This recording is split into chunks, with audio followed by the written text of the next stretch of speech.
काहींनी हा भवसागर तरुण जाण्यासाठी यज्ञ मार्ग अवलंबला. काय केला? यज्ञ मार्ग अवलंबला. पण यज्ञ मार्गाचा अवलंब करून म्हणजे ज्ञानोबाराय म्हणतात त्यांनी फक्त स्वर्गाची प्राप्ती करून घेतली. म्हणती संसारी जन्मीजे यज्ञाधिक कर्म कीजे मग स्वर्ग सुख भोगीजे मनोहर.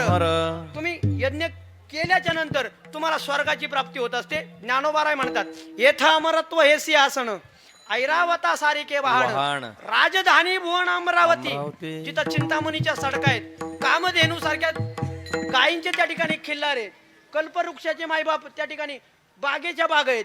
असं त्या ठिकाणी स्वर्गाचं वर्णन ज्ञानोबारायांनी ज्ञानेश्वरीमध्ये केले. पण तेच ज्ञानोबाराय म्हणतात स्वर्ग नरकू या वाटा चोराच्या. काय म्हणतात? स्वर्ग आणि नरक ह्या वाटा चोरांच्या आहेत. कारण स्वर्गामध्ये पुण्य संपल्याच्या नंतर पुन्हा जन्माला यावं लागते. आहे ना त्याला ओवी? मग या पुण्याची पावटी सरे सवेची इंद्रपणाची उटी उतरे आणि येऊ लागती माघारी मृत्यू लोका.